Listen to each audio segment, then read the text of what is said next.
I'm Eliza LeBeau, and I'm your host, and we're doing Friends Against Family Violence. The podcast is called My Voice.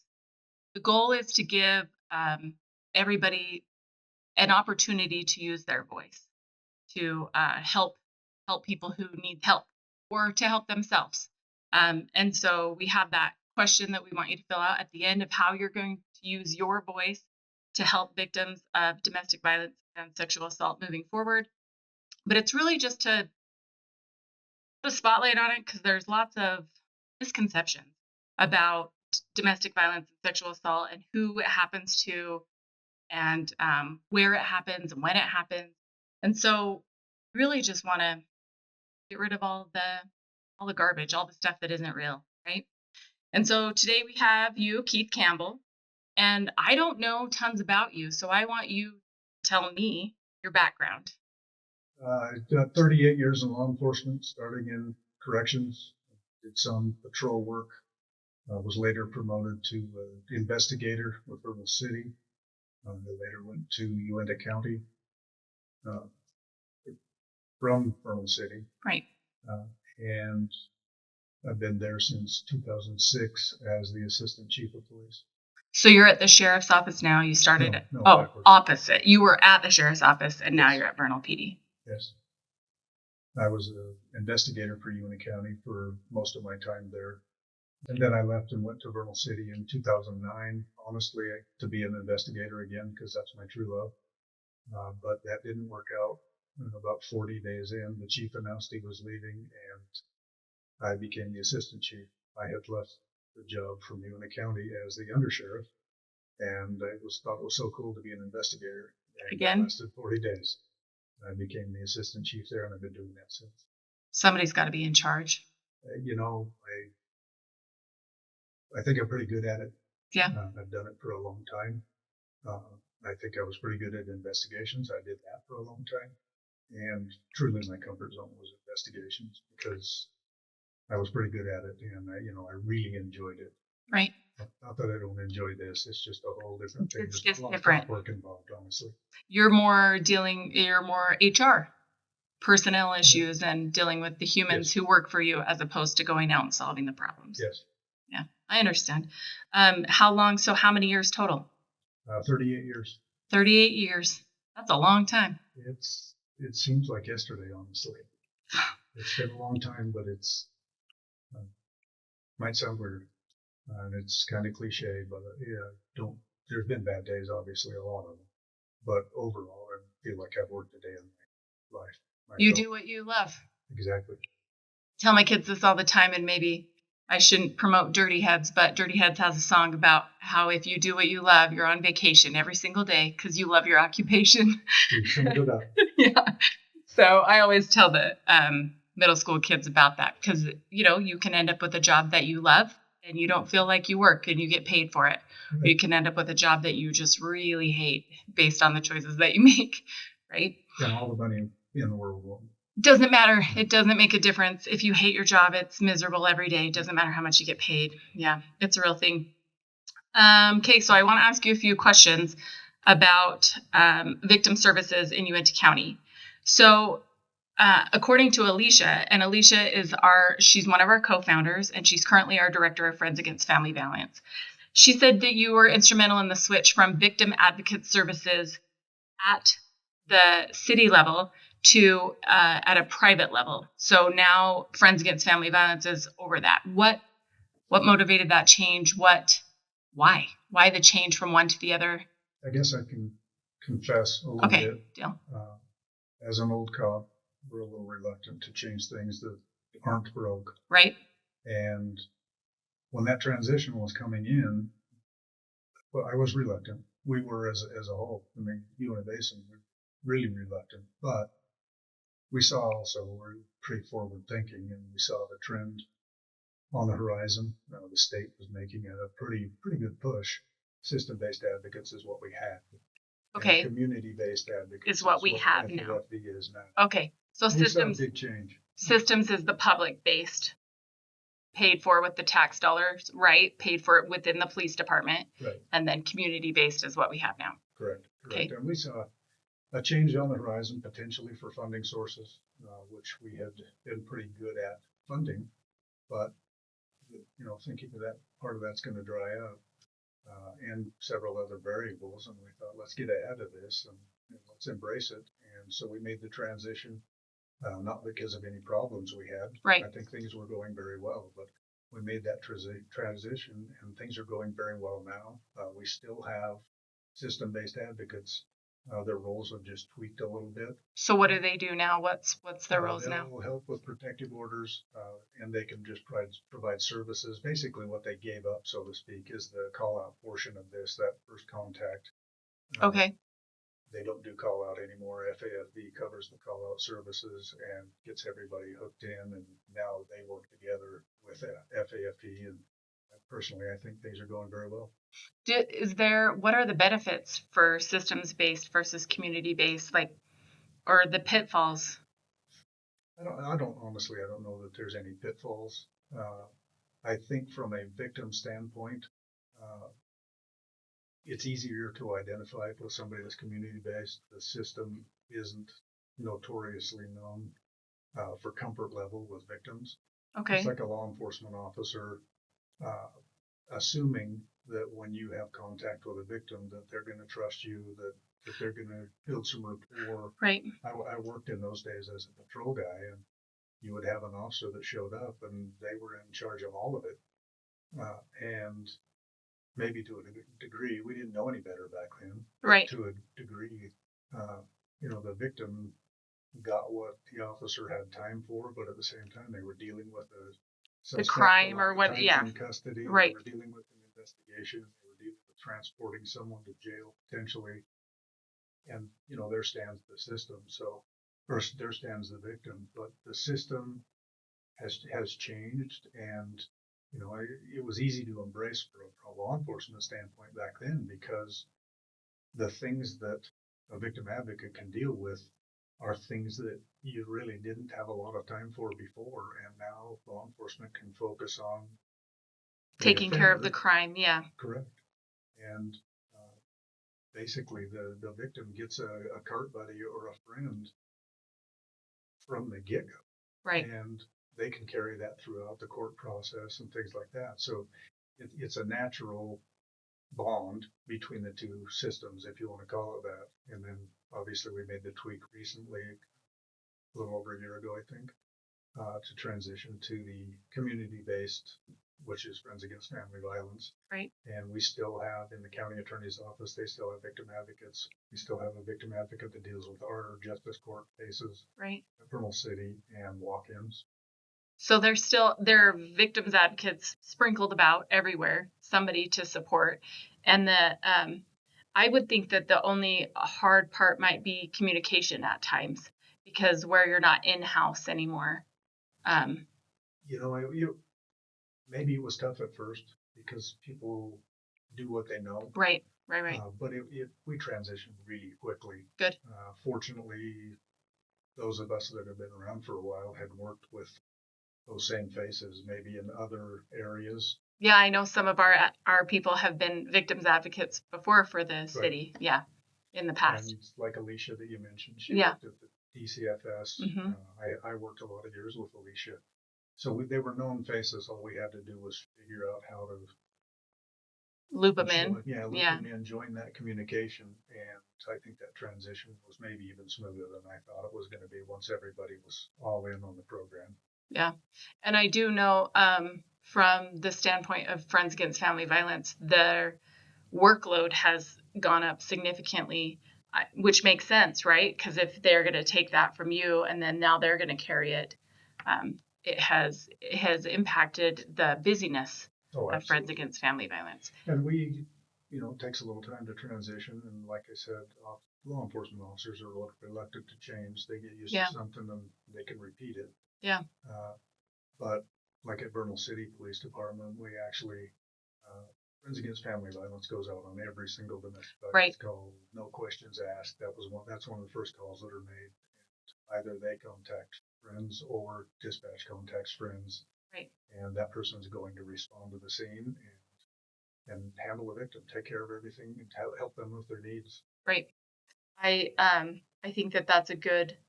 I think it's good that it has moved that way or become aware of the victim and their needs, that their needs are obviously very different, but they aren't at the forefront in that moment. Like safety is at the forefront. And I've worked as a victims advocate in the past in Idaho Falls and went out on several calls. And I remember it was always, what do we need to do for you so that you can just feel safe to survive for the next 24 hours until we can get you these services? Or and I even participated a couple times in installing deadbolts on doors because that's what they needed. They didn't have a deadbolt and they needed a deadbolt. So, Well, we learned some along the way. But once we had call out victim advocates, it was easy to see why a victim may be reluctant to receive help or just didn't get the help that they needed because on the same scene, we were offering help to a victim and still dealing with a suspect. And right. whether they were 6 feet from each other or 60 feet from each other, they still were present. And you can see that you'd be pretty reluctant to say, hey, these are the people that are going to help me and have any confidence in that. So that's greatly improved things. 100%. And I too, it's not always painfully obvious who is the victim and who is the offender.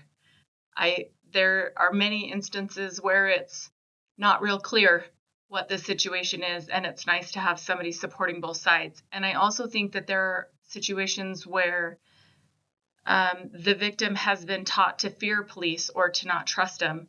And so somebody coming in from the community that is an advocate that doesn't work for the police department, I could see people being more willing to be open. Absolutely. Absolutely. Yeah. It was evident as soon as we started doing it back in the first victim advocate days. And then I think this has improved the ability to deal with the caseload because you're right, numbers have gone up dramatically. Yeah. I know in our monthly board meetings, the numbers, they sure are climbing. Yeah.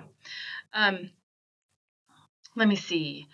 Oh, the domestic violence high risk team. Tell me what that is. Another big change that it used to be that wasn't even really possible because the victim people dealt with victims. Right. And the suspect people, be it law enforcement or the criminal justice system, right. dealt with suspects. And though they communicated, there really wasn't a lot of organization or productivity as far as looking at both of them at the same time. Right. And that all started with the DBHRT team, and it literally brought victim care and offender accountability into the same room. And those conversations are had every third Wednesday. That team gets together and goes over pretty much every case that in a risk management level reaches a certain level, and it's a fairly low level, but it discusses every one of those cases. And again, basically the checklist is there, so to speak. These are the things that were done for the victim.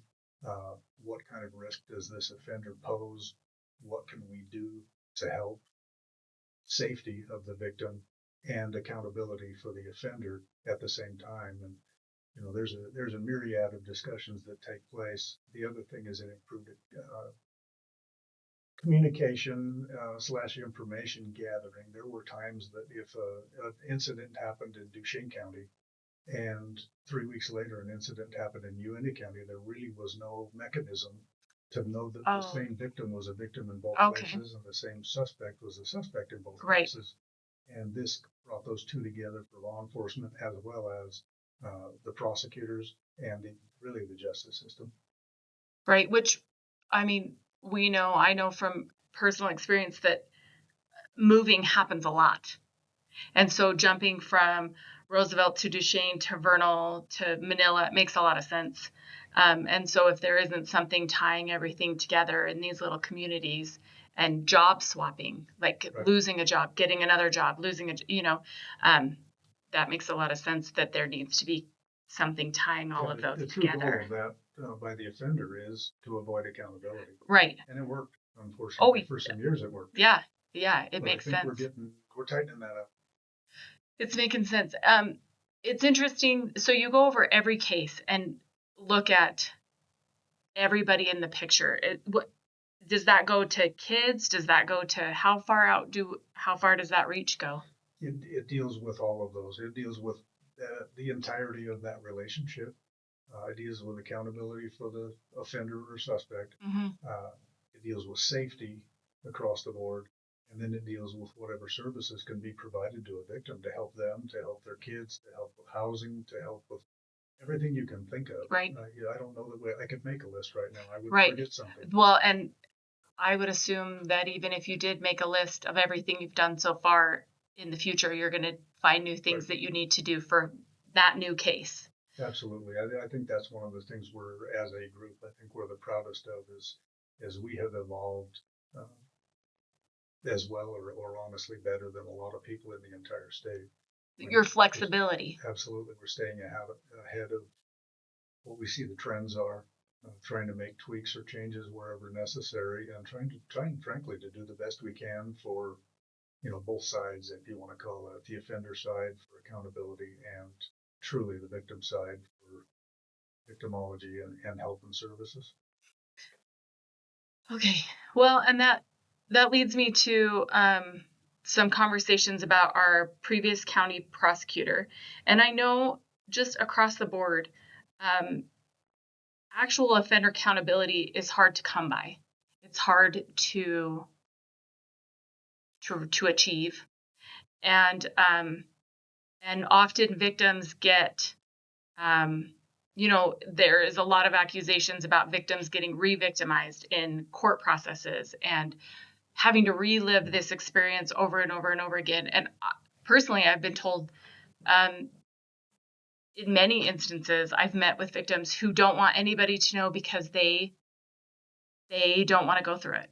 They don't want to go through whether it was somebody that they know, whether it was a complete stranger, whether it was, a family member. They just want it to like end. They just want it to stop, right? And and I've had some too. I've had some experiences where women have said, yes, I want to do this. And they dip their toes in it and they say, nope, never mind. I don't want to do this. I don't want to do this. And so I know our recent county prosecutor, yes, we have a new one now, right?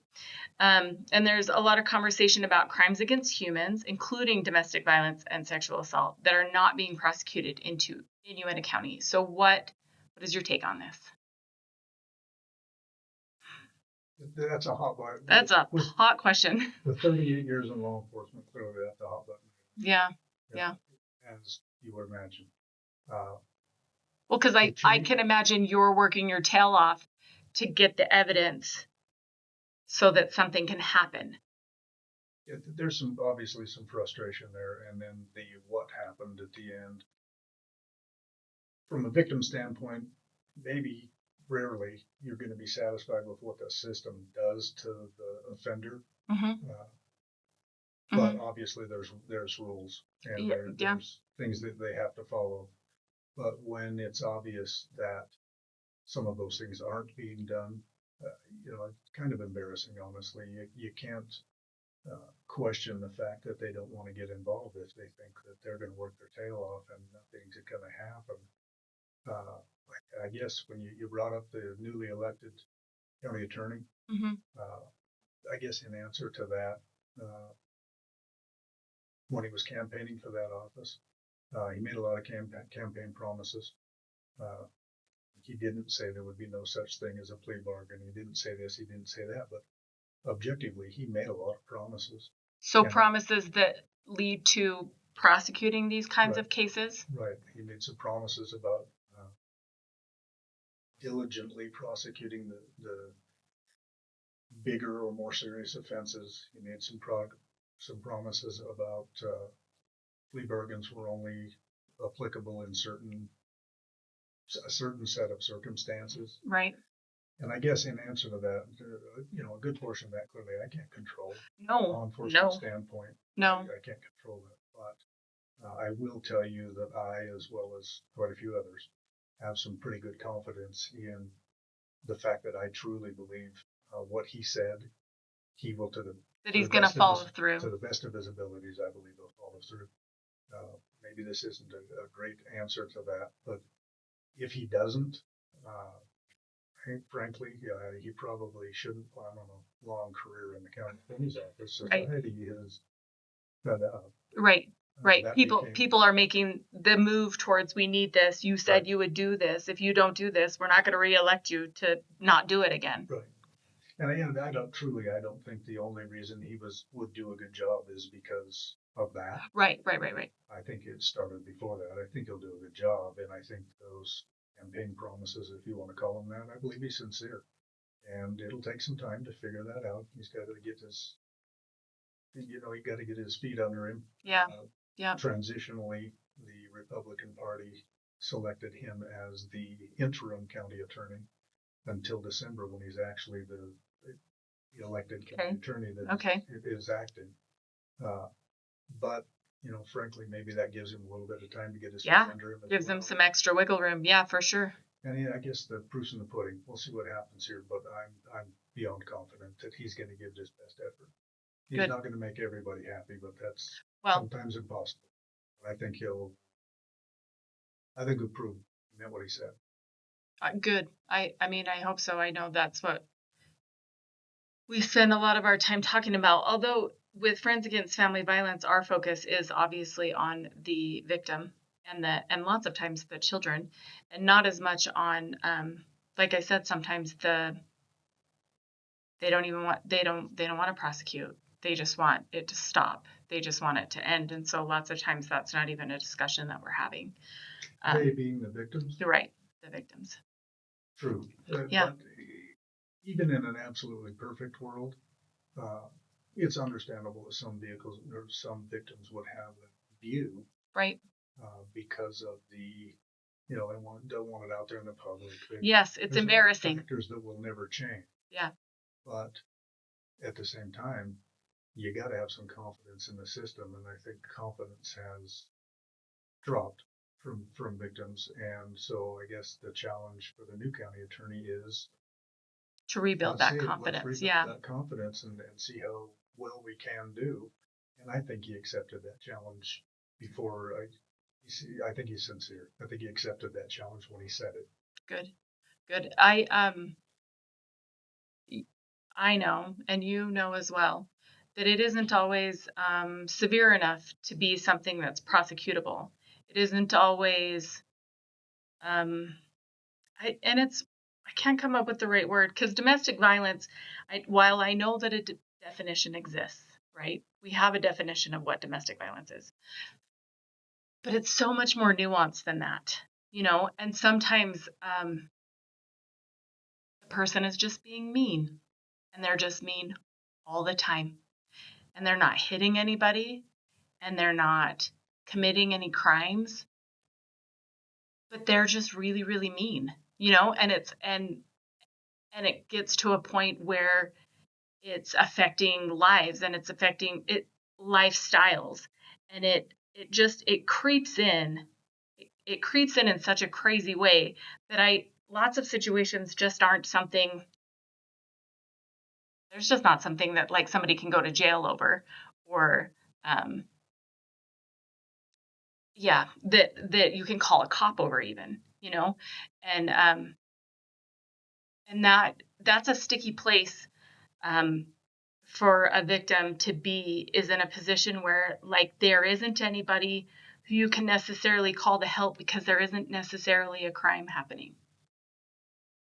I think you already kind of know the answer to that, but there doesn't have to be law enforcement involved or the criminal justice system to be involved if we're still working together as a team. Right. If we empower a victim and provide safety for that victim, and they're able to get out of that relationship, that's a win. Yeah. Irregardless of what the offender or the bad guy did. Accountability is always good. And you talk about seriousness. There's no crystal ball that'll measure this for you, but without any accountability, there's only two ways that kind of behavior will stop: is if the person well, let's just say if the victim gets out of that situation, that's the only way it's going to stop, without some kind of of accountability. Right. That's always an option for certain, and we always want to pursue that one. But on a low end offense, you say it's not serious enough. On a low end offense without accountability, the next offense will be a level above that. More And serious. we also recognize that. So there has to be accountability of some kind. And in a perfect world, you would hope that the offender recognized with that low end accountability that I shouldn't do this again, and they would make changes themselves. But there's a lot of combinations there that, done right, the victim can be protected there. They can get help from Friends Against Family Services without any involvement with law enforcement Right. or the criminal justice system. And, they won't hesitate to help that victim. There doesn't have to be a criminal case to get some help. I also realize that the dynamics of what that looks like, it really takes a lot. If that's the situation you're in, that you feel helpless and nothing's been working, it takes a lot to take that first step. But Friends Against Family Violence will literally embrace that victim and relocate them or whatever needs to happen, Right. to make that first step and get them out of that caustic relationship. Right. And you're right. If the point of accountability never comes, the level always increases. Not only is that true, but any victim that's going to measure or base their success on what happens to the offender probably will always be disappointed. That's not the true measure. Yeah. Sometimes that falls out of sight. The true measure is, as a victim, you can only do you. Right. But if you do it with a whole bunch of cart buddies that are going to help you get through this thing, you can be successful Right. and happily ever after. Yeah. Regardless of what happens to the bad guy. Right. It's not for you to carry, and it's not your responsibility. Right. Really, that's on the offender. And we do get stuck in that of that they have to pay, they have to pay for this, what they've done. And it is, I mean, all people do that in all sorts of ways, right? Absolutely. We hold grudges forever, and it's something that we're packing around that isn't doing anything really, except for to us. Yeah, it's 100% understandable, because Right. that's probably the first thought every time is, now that I'm out of this, what's going to happen to that guy, kind of thing. But if you spend too much time just basing success on Right. that, you're gonna come up short every time. At some point, when you're sure, well, you know for certain that you're out of that situation, and you're sure that there's going to be some accountability, that's probably can be enough. Right. There is some accountability, and Right. now I'll do me, and there's where success is measured for certain. I know in my experience, me leaving wasn't enough, and me moving on wasn't enough, because we had kids in common. So it kept us forever tethered in a way that could not be untethered, until they picked it on their own. And for sure, I had to watch an increase, like you said, because me leaving wasn't enough. It didn't solve the riddle. It didn't solve the problem. So there was still something there. And someday I would like to figure out how to. And I'm not putting it on you. That's not at all your job, but that having kids really changes the dynamic of what comes next, because that has to come out somewhere. And so if they don't pick another human to be with, or too often it comes out on the kids at some point. And kids are, I think, almost even less likely to tell you than the wife or whatever partner is being abused in the first place. They are way more likely. There's a different dynamic when it's your parent than when it's somebody that you married. Because there's forever that tether. You just really want your parents to be proud of you. I mean, I don't care how old you are. You just really want your parents to be proud of you. And even if your parents have just been terrible humans, you still just really want your parents to be proud of you. That's true. And so someday I would like to solve this riddle of what, because we focus a lot on the victims, and sometimes they have kids and sometimes they don't. But the kids kind of get lost in the mix. They get sent to school and they get to see the school social worker, or sometimes we get them, therapy.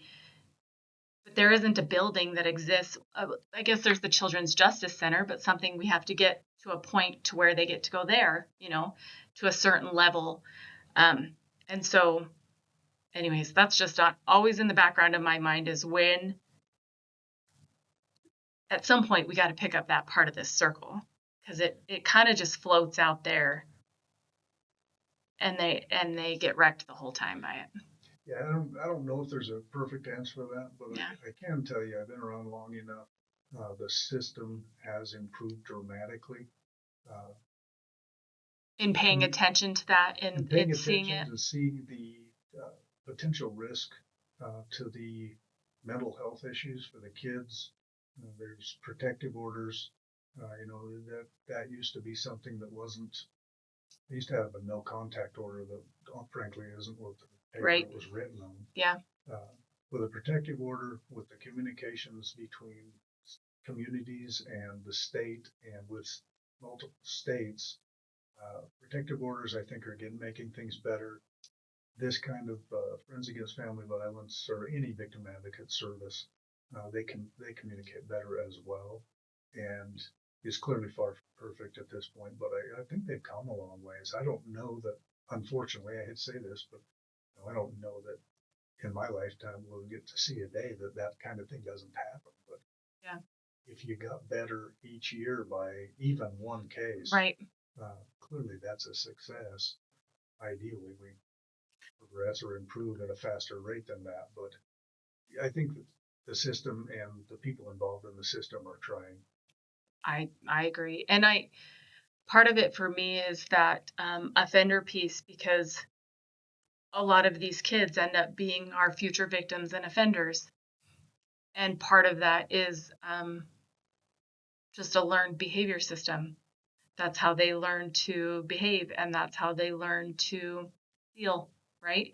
And process. And um, I've seen kids who learn that there are, only 3 or 4 emotions, and they have no idea how to fill the other ones, right?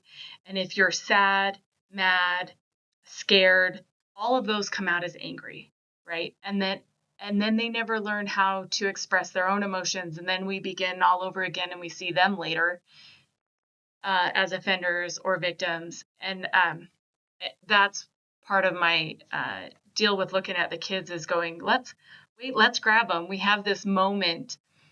Somebody needs to grab these kids and really teach them how to have all these feelings and work through hard problems. And it doesn't have to come to blows, or it doesn't have to always be a chess game. It's like we have this perfect opportunity because we're given them, because we know about them when they're little for just a little bit, and then they disappear as we deal with the victim and the offender, and they go on their way, and then years later we see them again. And I just wish, man, I wish I could just hang on to them for a second and just help them understand that it can be different. Because Well, again, the victim advocate process has evolved pretty dramatically over the last 10 or 12 years, 15 years, and that clearly goes on a lot more. Yeah. What you're talking about, to intercede, uh, provide help for the younger ones, the children that either observed it or were actually victims from it. Right. That happens clearly a lot more over the last 10 or 12 years I than it agree. did prior to that. And I think we just got to keep hitting it, riding that wave. Yep. And try and learn from things. Sometimes it's easy to say this is how we used to do it and just stick with that. I think as a society, that part of society has evolved. I think there's a lot of forward thinking people that are trying to say, hey, we don't have to do it that way anymore. Right. Let's we skip can it. do these things. And part of that was the change to Friends Against Family Violence. Not that it wasn't happening before, but Right. Friends Against Family Violence is clearly a bigger picture of that, bigger cross section of advocates, and has as many or more resources. Right. And we just keep plugging people into that system, and hopefully we can see some more change. Yeah. Positive change. Again, we don't live in a perfect world. I know. It's never going to go away. I know. And it is a goal here, I know at Friends Against Family Violence to expand and have a children's portion with more of a focus on that. But of course, like you said, getting your feet under you, they're taking on all these other new systems right now. It's a work in progress, but for sure we hope to get there. So recently primaries.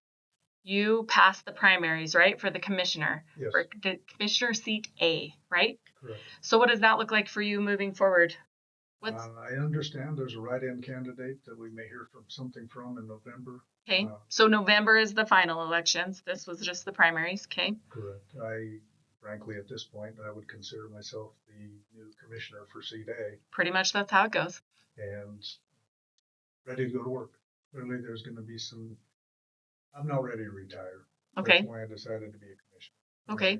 38 years in law enforcement. Maybe I should leave. I don't know that I'm ready, but maybe I should leave. Yeah.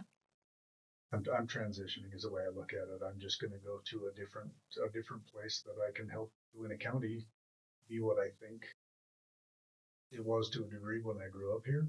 Right. And to a degree that see my vision, so to speak, of what it should or could be moving forward. Some of that I envision as pretty easy. There's some areas of that. The state will call it the task list. There's some areas of that I'm already an expert. Public safety, I'm pretty good. Children's Justice Center. I was a street cop when there was no such thing as a Children's Justice Center. We interviewed kids in a police station in a uniform. If you did that now, you'd be fired. But it was day-to-day common practice. Those are the kinds of things, I feel like I'm an expert in those areas. There's also some things, frankly, that I have a lot to learn. But I'm ready to learn. I'm ready to take the reins and make some decisions. And unfortunately, just a lot like law enforcement, unfortunately, they don't always make everybody happy. But that's not what this is about. Yeah, this is about doing the best we can for Uinta County and work hard to get to what our vision is now, instead of sitting back and doing nothing. Right. My dad always said, I think I probably heard it the first time when I was about 7 years old, and I heard it so many times I'll never forget it. But my dad said, if you don't get involved, you don't have the ability to complain. You don't have the right to complain. Yeah, you can't complain if you're not going to do anything about it, right? I've been involved, and that's frankly why I guess now became a commissioner. Right. Is I'm going to stay involved, and I don't want a right to complain. I just want to be able to make positive change. What you said, more of a Uinta County from when you were a kid. What are some of those changes? What are we missing? I grew up in here. Right. I got here when I was 7 years old, and my parents moved me out of Southern California because it was a mess. And we moved here because my dad was born here. Okay. And clearly, this isn't the Uinta County that I grew up in that many years ago. Right. But I would say it's as close as any community in the United States to what that was. And clearly, evolution's cool. There's all kinds of advancements every day. But that concept of being, not a hugely populated area, small town, having some room to move, everybody feeling pretty comfortable. They're not in fear from rampant crime that can't be controlled, things like that. But that's still achievable. And that's kind of, I missed the boat with my kids are hugely successful. But they're in other areas of the country. They're not going to live here. They'll probably never live here. But this is where I want to live. I've seen all those areas. Right. And I'll die here. I can safely tell you that. So I'm going to make an effort to try and make it the county that I remember from my lifetime. So we're just somewhere where people feel safe, want to live, where you can send your kid down the street to pick up eggs from the neighbor and they're fine to walk there and walk back on their own. Some of those, I've been a cop too long. Some of those true trust in everyone else, safety things uh, are problematic. But there's a happy medium there somewhere for sure. So safe with caution. Absolutely. Cautionarily safe. There you go. We'll call it cautiously optimistic. Right. Right. Well, that's the town I want to live in too. I've lived here much less longer than you, but I've raised all my kids here, and I mean, I appreciate it because that is the same kind of place where I would like to live, There and you that's go. where all my, One thing we clearly need to work on, and I'm not talking bad about others because I think a lot of people have worked in this same direction. But I think that's another one we need to work on. We need to come up with a way to keep our kids here. My kids will never be back. yeah, There's a lot of folks that are in that position. that leave Part and of don't that's want to come back. That's true. exactly. Yeah. Part of that's unachievable because what they went to, even the state of Utah probably will never provide, but surely Uinta County will never provide. Nor is that the vision I have. Right. Otherwise, you just made a huge, overly populated area that comes Right. with its own problems. Right. But there's a balance there somewhere. I still like the rural lifestyle. We have unbelievable opportunities here. We just need to keep improving on those so that they want to stay here, or if they've left to go to school, They want come to back. return here. Yeah. And we can't compete with that. Unfortunately, I guess I'll make a joke here, but maybe it's not funny. My kids won't be back here because now they've become acclimated to the areas that they're in. Right. And the worst definition there is in the Webster's dictionary is normal because there's no such thing. That Right. Their normal has changed. Right. Yeah, and this doesn't meet their normal No, anymore. absolutely not. Yeah. My kids are still in that phase. Like I have a lot of 20-year-olds right now, so and some of them are fully planning on coming back, and some have left and said that they won't ever come back. So I guess I have 9 kids, so anyways. And it's all about their choice. I'm not Yeah. degrading the choices that they've made by any means. Right. But if they could achieve, the 3 of the top 5 goals they have for themselves, and they could do so here, the odds are surely a lot better that they would come here, or maybe never leave, depending on that situation. Well, and it really is helpful specifically for kids who leave and go to get an education or to get a certification and then come back and bring that back here. We need people who are highly qualified to live and work here, to be here. Yeah. It can increase a lot of services that are out there if those are the people that come back here that are providing them. Yeah, agreed. I was at the school district for a long time. I worked for the school district, and we had a lot of problems with people coming to get jobs, but then they don't stay. They don't last for very long. And so it made a big difference hiring people who are locals or people who were raised here were way more likely to stay here because their normal somewhere else was different, especially if they were single people in their 20s and 30s. They didn't choose to stay very often. So there was a lot of turnover from that. So can you tell me about an experience you've had? And I know I asked you earlier and you said they all blur together.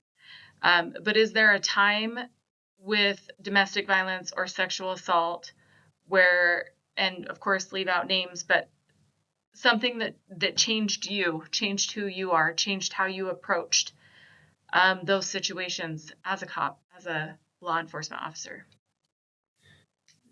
I don't know about describing a singular incident, but as I got into investigations from patrol, it literally was weeks before I decided that my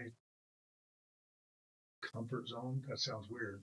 It's okay. But my comfort zone or the things I wanted to do were exactly what I did. I investigated child sexual abuse and physical abuse for probably 22 years as an investigator. You've kind of described some of that. Without question, the most difficult crimes there are to investigate. The psychological manipulation it's a difficult barrier. The fact that there's a lot of times not a little, and sometimes not even any evidence of these crimes. That was like the ultimate challenge for me. And I learned that early in my investigative career and just stayed with it throughout my career because that's like the ultimate challenge. And frankly, probably had, though there's plenty of stories that are tragic, but it's still, for me, it had the ultimate reward because that's, if you said, and it's cliche, if you said, I want to do this because I'm making a difference, it would be difficult to make a bigger difference than that. our youth. Yeah. Yeah. And it was something, it sounds to me like it was something that you were good at and something that you had compassion for. Without question, that's why I like it. That's my comfort zone. I changed and became an administrator, but I still support all of those things. I still, attend meetings with all of those task forces because that's a soapbox issue for me. If there's anything that needs to be at the top of the priority list in our society and specifically in this community, what better thing to make your number one priority? Literally the kids, right? Because at the end of the day, they're the next ones. Like I said, they're our next victims. They're our next offenders. They're the one, like, they just grow into big humans. And then that's what. And you can't control any of it. No, but you surely no. can influence it to a degree and maybe. And hope for better outcomes. If you can have some good influence and provide some good opportunities. Because, yeah, it sure breaks your heart, some of those cases. How did you learn? This last month, we talked a lot about taking care of ourselves. How did you learn to take care of yourself? How did you return home and be a good dad and a good husband and a good human when you weren't on the clock? You bushwhacked me. I'm sorry. I'm sorry. I probably didn't learn very well over some years. There was a time not that long ago that if you let anybody at work or any of the bosses know that you were having trouble every day, they just said, well, cool, you can be on an admin leave or administrative leave and you'll get paid, but we'll holler at you when we're ready for you to come back to work. And in a cop's eyes, that's worse than death. So I didn't do that. Yeah, it was a good old boys club, right? We couldn't have feelings about it. Everybody's supposed to be tough enough to endure. Couldn't have feelings about it. So there was a time in my life that I would have told you that my wife and my kids had no idea what I was going through because I was keeping it all bottled up inside and acting normal. Without going into any detail, I don't guess it's a surprise that my daughter's a psychologist now. And they see. Yeah, they right. see. I know you. I know. We think they don't see. They see. They're very, very smart. She described some things in the thesis that she wrote that I didn't see for several years, and when I finally did see it, I would have bet you $1,000 that nobody on the face of this earth knew what I was going through at that moment. And it's described in She wrote it down. I didn't know she was even in the room. Things have come a long way in law enforcement. One of our priorities at Vernal City, and I'm not saying just Vernal City, it's right, law enforcement in general. But, things have changed a lot over the last 8 or 10 years, and mental health of law enforcement officers that nobody ever talked about 12 years ago. Mental health is right there at the top. You can make good cops, but without good mental health, you're not going to keep them very long. No. And we're not very bright, apparently, or it's not that we're not very bright. We just refuse to acknowledge that issue because then we would have to talk to people about our own problems. Right. And now it's kind of out on the table. There was a time when everything was created to be anonymous. You could actually talk to a counselor or somebody like that without your department knowing. And That was everybody's biggest fear, because then they think you're not capable of doing your Then job. you get put on administrative leave. That's all gone now. It's not uncommon to have one of our newest guys literally come in and talk to one of the admin guys and just say, "Hey, this is what's going on. I'm struggling." We help them fix it." It's where it always should have been, frankly, but it was. That's not how it was. We evolved. Yeah, no, yeah, it's crazy for me. And I'm a licensed school counselor. It's crazy for me to all of the things that I know that you experience. Of course, you're going to feel some sort of way about it, and there has to be something on the other end to get it out. Your kid you thought you were hanging on to it, and it wasn't affecting anybody. But come to find out, that wasn't quite totally the truth of what was happening.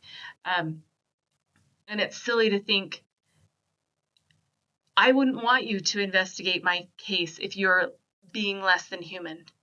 I only want you to help me if you have the capacity to be a human with me, because whatever I'm going through is very human, and I need whoever's helping me to understand that and feel it too, to whatever degree they have the capacity, right? But to pretend like there's this wall here between us and that it's not having no effect on you is insanity. It's crazy sauce. So you've gotten better at it. In its simplest form, you hear the adage of somebody's cup had run over. Through some work, I figured out that there's a good portion of my cup that will never get below half full. It's got a lot of stuff in there. Right. But I learned how to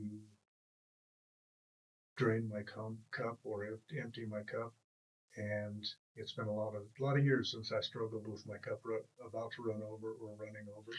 It's very hard to control.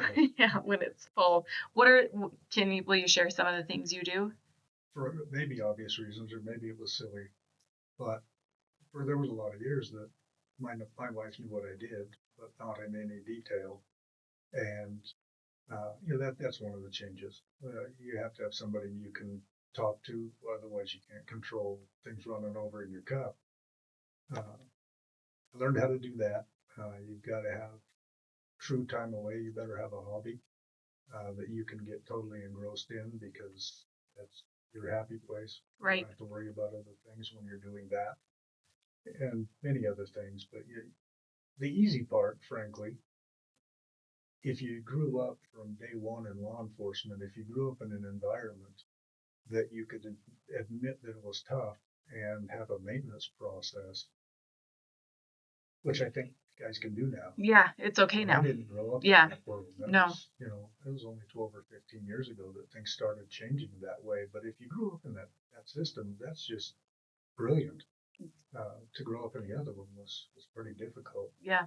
Yeah, it's interesting because the two kind of happened at the same time. We realized that officers had feelings and needed support, while we also realized that victims have feelings and need support. Like they sort of coincided and happened around the same time period that we went, oh, wait, everyone here is a human, and we need somebody to help all of our humans. And now you say it and it sounds crazy, because it's crazy to me that it didn't, that wasn't the idea the whole time. And at the time, we thought we were doing an outstanding job. Yeah. I got words for that kind of stuff. Yeah, for being tough. I believe it. You seem very tough. But I'm glad that you've gotten to a place where, and I'm really glad for our new officers and the new people entering the field, with everything on our planet that is going on, and even in our town. It's good to know that there is more support and that people are being supported and helped. I think all good on all fields for everyone, from officers to offenders to victims to everyone. So, okay, well, I guess we just have our last little question then. It's, how will you use your voice to support victim services and offender accountability? Regarding the county attorney's office, I kind of already answered. Okay, that. Yeah. Clearly, I'll watch. Right. And be an advocate. Right. Right. That's not threatening. I'm not No. saying it that way. I think everybody's going to watch, right? Yeah, Aren't we all yeah. going to watch? Yeah. There were a lot of campaign promises, or whatever you would call them. And I truly believe he was sincere. And uh, anybody that knows me knows, if you want to know my opinion, stand around about 5 minutes and you'll probably hear it. Right. Uh, Right. Whether that's a pro or a con depends on the circumstances. But society's like that now too. And I think if clearly it's not going to be perfection. Nobody works on perfection. They work toward it, but nobody Right. works with true perfection. Yeah. Right. But I'll watch that. That's a soapbox item that's kind of ingrained in me after a 38-year career in law enforcement so far. Yep. I'll watch that. I don't know how it'll go as far as, the county commission has X number of meetings at committees and things like that. Okay. And, those tasks haven't been divided up yet.